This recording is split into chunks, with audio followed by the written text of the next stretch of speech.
Bismillahirrahmanirrahim. Assalamualaikum warahmatullahi wabarakatuh.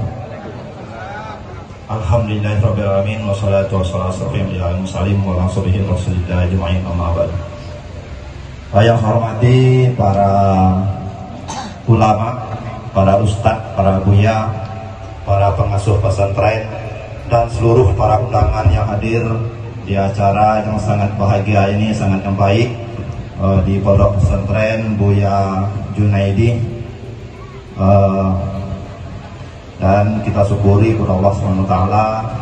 Semoga ini diberi rahmat oleh Allah dan lancar untuk sampai akhirnya. Nama saya Azwar Rais, wali santri, tinggal di Sungai Ulak, Bangkok. Pekerjaan pegawai negeri, Pak. Alhamdulillah, selama anak kami di sini sudah bersyukur kepada Allah SWT, sudah banyak perubahan. Kami terima kasih kepada para guru, ustadz, ustazah yang ada di pesantren ini telah mendidik anak kami bagaimana akhlak-akhlaknya lebih baik. Di sini saya selaku wali santri ingin bertanya atau menanggapi yang disampaikan oleh Pak Kiai dari Sulawesi Utara, Pak, ya, pengasuh pondok pesantren. Di sini kebetulan saya juga terharu yang disampaikan oleh saudara kita yang di belakang tadi, yang penuh dengan pendosa. Sangat terharu, Pak. Saya menetes air mata, Pak, karena saya juga berseringan dengan beliau. Beringan beliau, tapi saya tidak separah beliau. Ini. Jadi semenjak itu juga saya bertanya pada diri saya sendiri, kapan saya bisa berakhir seperti itu. Setelah itu saya juga belajar demi sedikit yang disampaikan oleh beliau. Ada miripan dengan saya juga. Maka saya berjanji pada diri saya sendiri, anak saya masukkan pesantren, mulai dari anak yang pertama sampai anak yang berikut. Itu janji saya, Pak. Karena saya sudah menyesal seumur hidup karena tidak bisa masuk pesantren. Tapi awalnya saya pesantren dulu, Pak, karena pengaruh zaman ini di Kuwait. Tapi alhamdulillah saya dapat juga ijazah MTS umum. Jadi saya berjanji pada diri saya sendiri, anak saya harus tamat pesantren, karena saya sudah menyesal. Jadi di sini, Pak, saya bertanya, masalah generasi demi generasi, perubahan demi perubahan, hari demi hari, bulan dan tahun. Pada hari ini nyatanya negeri kita ini dilanda oleh COVID-19. Kami pemerintah Merangin selaku pegawai negeri, dan saya bertugas di bawah seluruh Kota Merangin, Pak.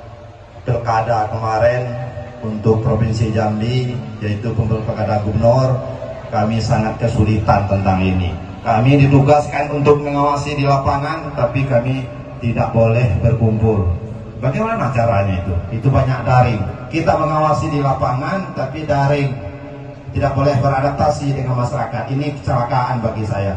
Ini yang harus saya sampaikan dengan Bapak. Solusi untuk kita mungkin yang betul yang sampai ke tadi, harus akidah yang kita tingkatkan. Karena apa? Kalau kita melanggar prokes, ada hukum sudah ditentukan oleh negara. Akhirnya kita melanggar hukum. Kalau kita melanggar hukum, ada sanksinya, Pak. Bagaimana kita menjalankan aktivitas kita sehari-hari dengan baik? Karena ini kendalanya COVID-19. Jadi saya mohon dengan Bapak, sampaikan dengan kami yang ada di sini, khususnya di pondok pesantren ini, solusi yang baik untuk anak-anak kami yang terdidik di sini, dan kami sebagai orang tuanya, supaya jangan tergelincir di hal-hal yang maksiat, hal-hal yang negatif, supaya menjalani hal-hal yang positif, Pak. Jadi kami harus juga dibagi pencerahan. Kami bisa juga minta usul dengan Pak Junaidi, kami wali murid, sekali sebulan, sekali seminggu, kami dikasihlah pengajian di sini, Pak. Saya ingin, Pak, 1 minggu atau 1 bulan, 1 malam kami dikasih zikir lah, Pak, di sini. Zikir pengajian, apakah zikirnya bermacam-macam lah, kan banyak macam zikir, Pak. Apakah kami dikasih pengajian, pasti arahan, ceramah, Jadi ada solusi untuk kami menghindari dari hal-hal yang negatif, Pak. Kenapa? Kalau kami ini pekerjaan ini banyak berhubungan dengan orang lain, Pak. Kadang godaan banyak, Pak. Jujur, ini jujur, Pak. Ini hati dari sanubari saya yang berbicara. Kami mohon dengan pondok ini untuk sudah dipahami. ya mungkin itu yang dapat saya sampaikan. Mohon kepada Bapak berdiskusi. Mana lebih dan kurang penyampaian saya mohon maaf. Wabillahi taufiq wal hidayah. Assalamualaikum warahmatullahi wabarakatuh. Perkenalkan Buya, saya istri dari Ketua DPR Merangin. Ya. Mohon maaf, Bapak Ketua DPR, suami saya menyampaikan salamnya. Mohon maaf tidak bisa hadir, Pak ya. Ini saya sudah nangis duluan tadi mendengar Buya ya, menusuk hati. Dan pas dalam keadaan saya yang sedang lemah iman. Dan terima kasih Abi yang sudah mengundang saya, dan alhamdulillah kemarin mungkin saya sedih juga tidak ada anak saya yang mondok di sini, karena kemarin ada 2 orang juga di sini. Alhamdulillah. Saya hanya ingin meminta doanya dan ingin belajar ilmu tauhid tasawuf ya Pak ya, untuk menguatkan iman, karena kadar iman saya yang masih lemah, yang harus membimbing masyarakat, membantu masyarakat. Baru kemarin siang saya membuat status di Facebook. Saya sangat mungkin putus asa Pak ya. Mungkin yang tahu Facebook saya, Gisul KSP, perjalanan saya harinya untuk membantu masyarakat dari manapun kemarin. Tapi kadang saya membantu malah disalahkan. Itu membuat hati saya lemah kembali, dan saya hingga ingin memberhentikan semua. Jadi saya membuat status agar menguatkan iman saya. Berapa besar masyarakat Merangin yang ingin saya tetap maju dan berjuang untuk demi masyarakat saya. Dan saya juga mohon izin dan ingin memohon ridha dari Allah, diberikan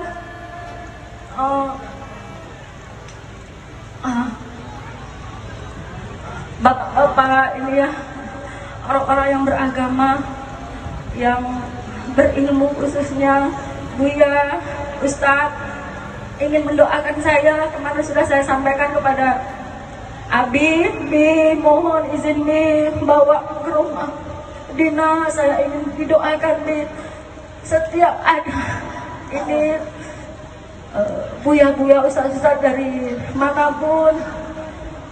Saya ingin singgah di rumah dinas saya, ingin menguatkan kami. Dan tadi juga ada pengalaman ya dari Bapak yang di belakang itu, saya merasakan sendiri. Bapak Ketua DPR Merangin dulunya seperti itu, dan alhamdulillah Allah memberikan jalan yang terbaik, dan sehingga alhamdulillah berubah yang saya rasakan menjadi seorang istri menghadapi suami yang narkoba, yang semuanya yang dilakukan oleh suami saya. Menjadi seorang TNI saat itu di dinas di Jakarta, pasti ujiannya sangat berat ya, menghadapi ujian-ujian yang tidak mengenakan. Dan atas izin Allah ya, alhamdulillah suami saya bisa meninggalkan itu semua dan sampai tidak merokok Pak. Alhamdulillah, sampai sekarang kami menjabat menjadi Ketua DPR Merangin bukan makin senang Pak, makin susah, banyak hutang. Tapi kami merasa bersyukur. Hutang itu bukan untuk apa-apa, untuk masyarakat semua ya. Dan saya bangga kepada suami saya. Biarlah Bu, kita hidup susah, yang penting tidak mengganggu orang lain. Itu yang saya rasakan, subhanallah. yang saya sayangkan suami saya tidak ada di sini. Mungkin tersentuh sekali tadi, mungkin kalau mendengar itu ya, mendengar Buya ya tadi ya, sudah dapat dipahami ya. Saya juga mohon izin kepada masyarakat semuanya, ingin mendoakan ya kami berjuang ya di jalan Allah. Mohon doanya semua untuk kesehatan kami. Ini masyarakat Merangin ya khususnya mungkin, dan banyak masyarakat di luar lainnya ya. Mohon izin Pak, nanti saya undang di rumah dinas kalau ada waktu ya, dan saya akhiri. Wabillahi taufiq wal hidayah. Wassalamualaikum warahmatullahi wabarakatuh.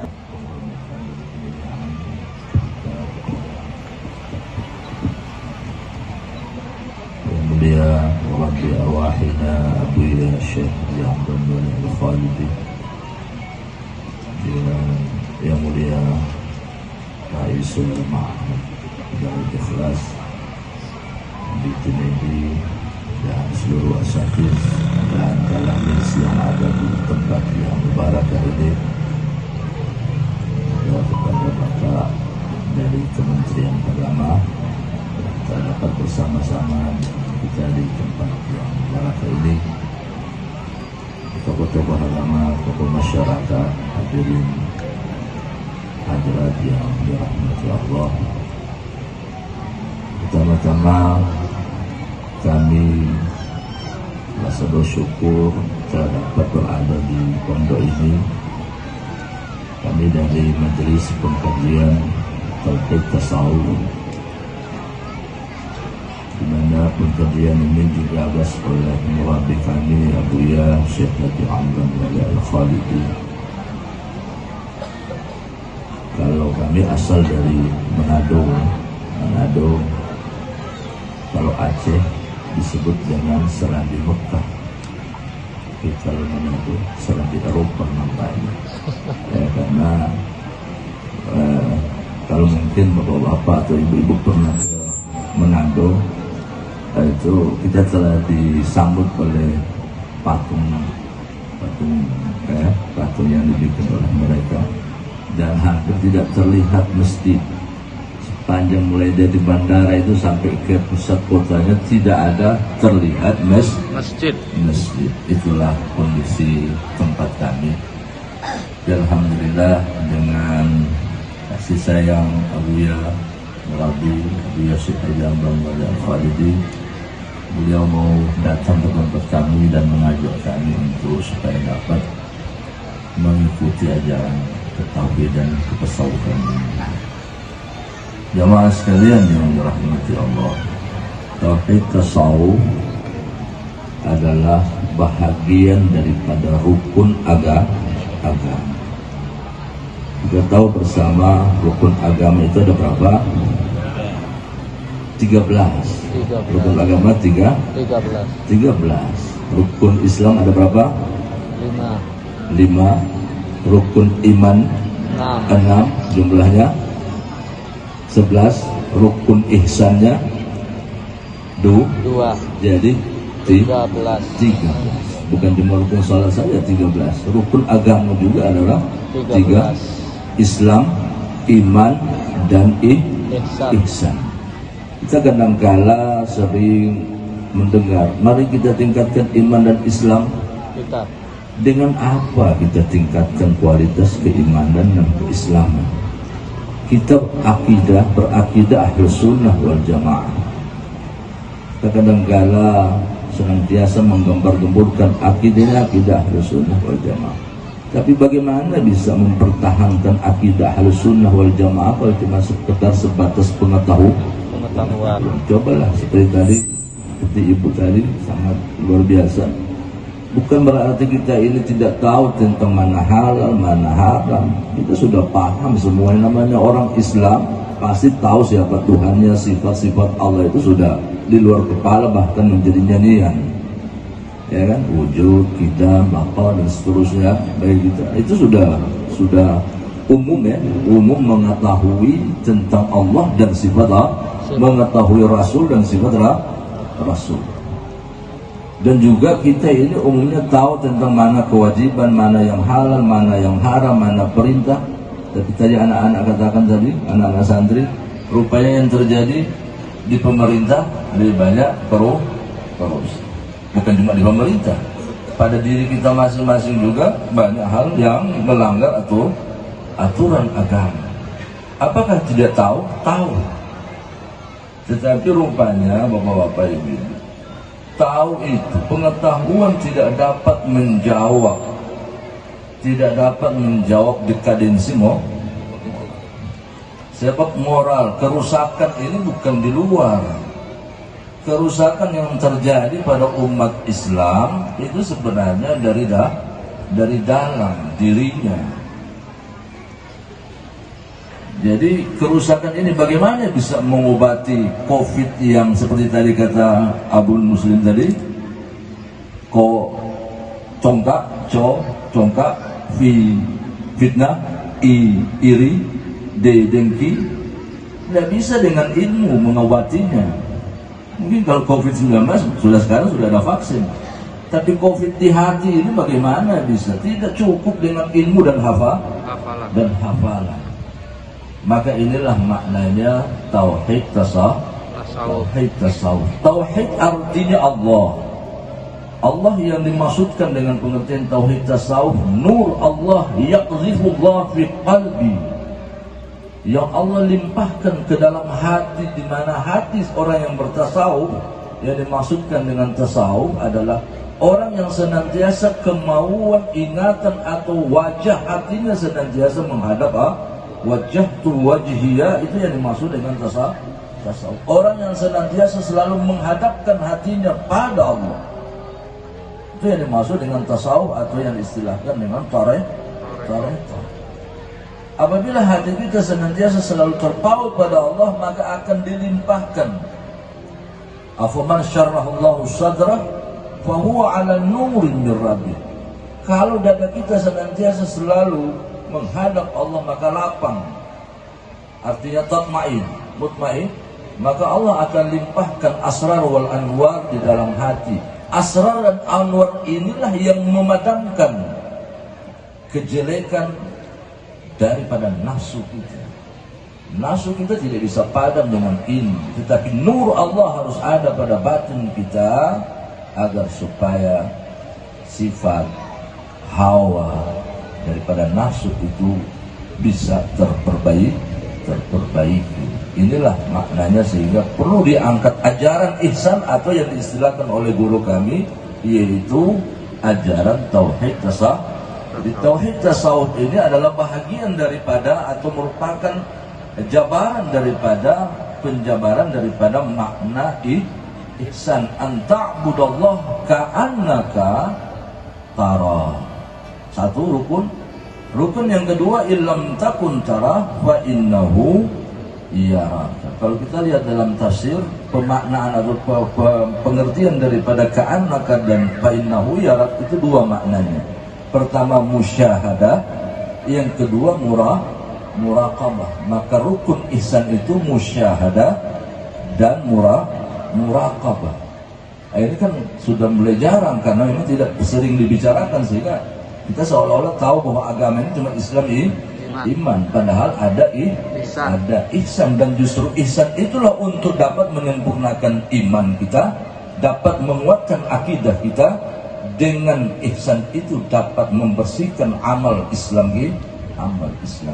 Kita ini beribadah, tapi cobalah diperiksa seperti tadi pertanyaan dari Pak yang pertama tadi, ya kan? Ibadah tapi tetap batin ini kok bocor. Artinya keikhlasan, nilai keikhlasan ini tidak terlihat. Darul ikhlas ini tidak bisa menjadi nyata di dalam diri kita kalau masih terlihat, terasa pada kita wujud berbuat. Maka makna ikhlas adalah atabarri min haul wa quwwati. Dia tidak melihat ada daya dan upah, karena pada dasarnya la haula wala quwwata illa billah. Jadi apabila pandangan hatinya senantiasa melihat bahwa la tataharrak illa biiznillah, bukan cuma sekadar hafalan dan pengetahuan, tapi itu menjadi zauq di dalam hatinya, sehingga dia tidak melihat bahwa dia berbuat la fi'lalah, tetapi yang berbuat adalah adalah Allah di dalam keyakinan zauq, bukan keyakinan akal. Rasa yang tumbuh di dalam hati, inilah yang membuat dia dapat menyaksikan bahwa perbuatan itu datang dari Allah, segala sesuatu itu datang dari Allah. Tidak cukup dengan saya tahu bahwa segala ini dari Allah, sudah cukup kita ini. Tapi kenyataan tadi bahwa terjadi persoalan karena batin kita rapuh, batin kita tidak ada Allah. Kita bertuhankan pada Allah, tapi pegangan dalam kehidupan menjalani hidup ini kita berpegang dengan selain wa'tasimu billah, bukan jawab bihablillah. Kalau jawab i'tisam bihablillah, inilah kita sudah beriktisam bihablillah, sudah melakukan perintah menjauhi larangan.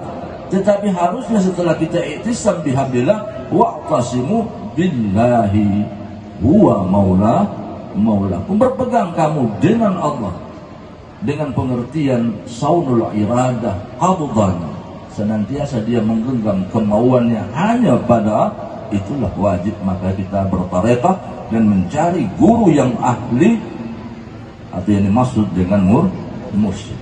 Laula murabbi ma'araftura, kalau tidak ada guru, kalau tidak ada guru, maka fasyaihuhu syaitan. Agama kita cuma sekedar sebatas di kepala, tidak akan menjadi suatu kenyataan di dalam udkhulu fis-silmi kafah. Kalau masuk Islam secara kafah, kalau tidak ittiba' syai' wala tattabi'u khutuwati syaitan. Artinya dua hal ini satu ayat tetapi mengandung dua makna, dua perintah, talabul fi'li dan talabul tarki, yaitu secara kafah satu, dan jangan ikut langkah syaitan. Artinya berarti kalau kita beragama setengah-setengah, berarti kita masih bahagian dari golongan yang mengikut langkah syaitan. Sempurna agama itu tiga. Dengan tiga ini apabila kita dapat pahami dan amalkan, insya Allah agama kita ini akan menjadi kenyataan, membawa kepada kebahagiaan dunia dan dapat melepaskan diri kita dari sangkutan, dari budak-budak dunia. Nah, terakhir saya ingin katakan satu pepatah, bisa duduk, pepatah bahasa Manado. Datuk Temanggung, bahasa Manado itu bahasa apa? Datuk Temanggung menggaleh padi. Padi dibawa ke Tanjung Barula. Apa? Datuk Temanggung menggaleh padi dibawa ke Tanjung Baru. Islam tanggung, kafir ndak ja, kena laku juga badan tacam. Artinya beragama ini harus secara sempurna. Tauhid tasawuf adalah bagaimana agar supaya kita Islam dengan jalan ihsan dan iman juga dengan ihsan. Itu maknanya daripada tauhid tasawuf gambaran umumnya. Mudah-mudahan mungkin kalau ada yang ingin bisa kita bincang-bincang nanti, bisa kita lanjutkan. Dan mohon maaf sekali lagi, kami bukan ingin mengajari, bukan cuma sekedar berbagi pengalaman, karena kami juga pernah di pondok, tapi pada akhirnya jatuh kepada hal-hal yang kurang baik.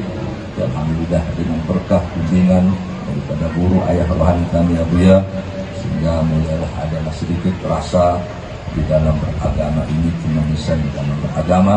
Inilah yang ingin kami bagikan kepada masyarakat yang ada di kabupaten atau di provinsi Jambi. Semoga masyarakat yang ada di sini bisa dapat menerima bersama-sama. Kira-kira demikian. Mohon maaf sekali lagi. Hadanallahu wa iyyakum ajmain. Dan mungkin kita berzikir ya.